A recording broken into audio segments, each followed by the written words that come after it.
In all the time he'd known her, Zuko couldn't remember Katara ever looking quite so frazzled and drained. Her eyes were ringed with darkness, and her eyelids kept drooping lower, but at the same time, she was full of a frenetic, restless energy. Zuko wasn't certain when she'd last taken the time to sit down, much less sleep. She paced around the room, bouncing slightly, with their daughter's small, dark head resting on her shoulder. "Come on, Kaya," Katara pleaded, rubbing the infant's back through her tiny red outfit. "Just go to sleep, sweetie." Kaya isn't the only one who needs sleep. The remark earned him a glare. "It's not my fault that our daughter inherited your stubbornness." A part of him desperately wanted to point out that Katara was every bit as stubborn as he was. No matter which parent their children took after, they'd been doomed from the start. And judging by Kaya's vivid blue eyes and head full of wild curls, it seemed likely that she had inherited more from her mother than her father. Not that that bothered Zuko, but he knew better than to call attention to it right now. Instead, he smiled and kissed her forehead. "If she takes after me, at least we know she'll always listen to you." "Zuko!"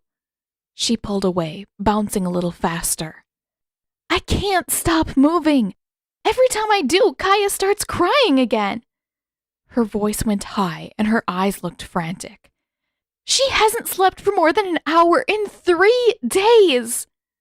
Katara began pacing again. "Katara," Zuko said quietly. "It's fine. I've got this. I just have to keep walking around, and sooner or later she has to go to sleep." Her pacing sped up. "Katara." "This is normal, right? All babies go through a phase when they just don't ever sleep, right?" "Katara." Zuko stepped in front of her and caught her by the shoulders. "When was the last time you slept?" "I don't know." She threw one hand up. "I don't remember." Kaya began to fuss again, and Katara's face crumpled as she settled back into bouncing and rubbing Kaya's back. No, sweetie, you need to go to sleep." She was almost crying. He heard it in her voice, and although the tears hadn't quite risen to her eyes yet, Zuko could tell it was only seconds away. Agni, she was exhausted. "Okay." He scooped Kaya up and cradled her against his chest. "Go and get some sleep."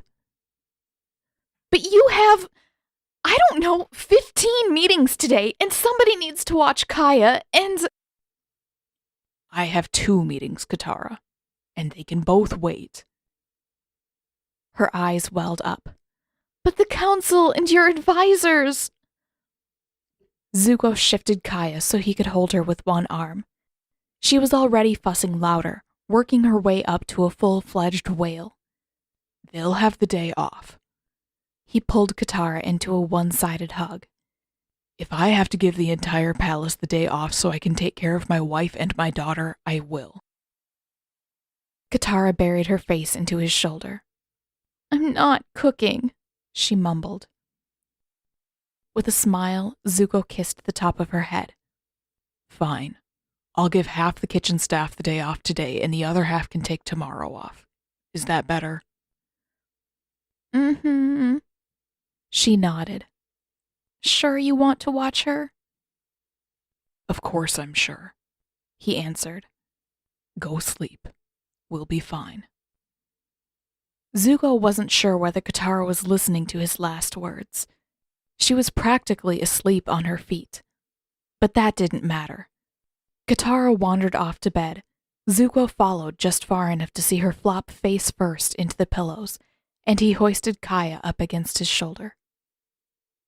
It took some time to quiet Kaya, and considerably longer to rock her to sleep, but the weight and warmth of her little body resting against his chest, the steady rhythm of her breathing, the way her tiny fist latched onto his tunic, it was perfect.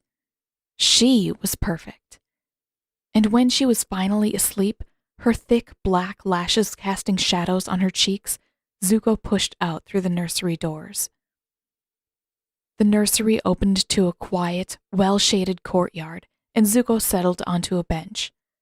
Soon enough, the summer would turn the air thick and heavy, too hot for even his comfort. But for now, it was cool and still, silent save for the birds overhead. Kaya made a contented little sound and nestled into the crook of his neck.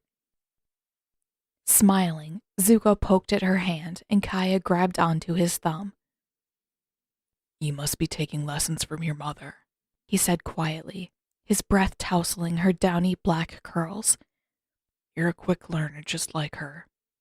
You already know how to make me smile every time. He leaned back and let his hand close over hers.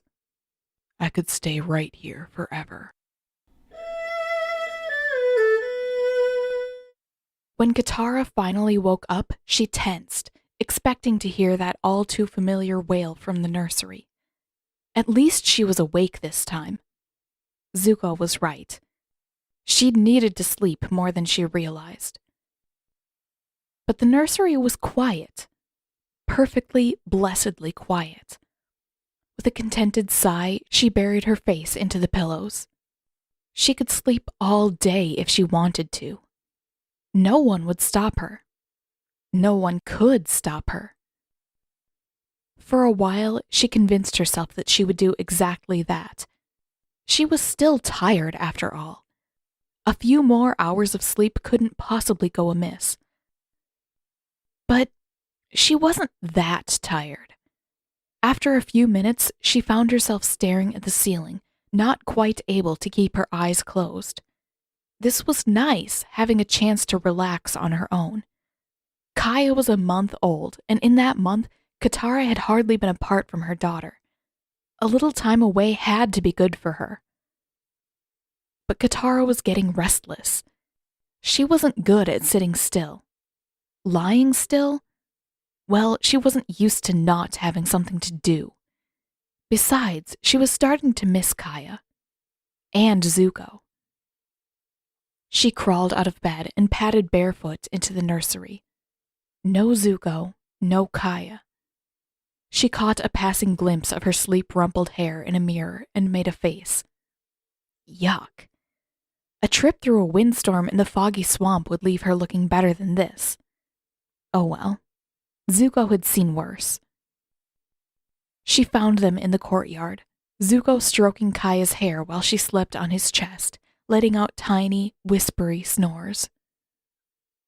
What do you think, Kai? He asked, his voice a soft rumble. Would your Grandpa Iroh let me abdicate for a few years so I could stay with you and your mama all the time? Katara smiled. They looked so warm and comfortable together, and it was rare to see Zuko this relaxed.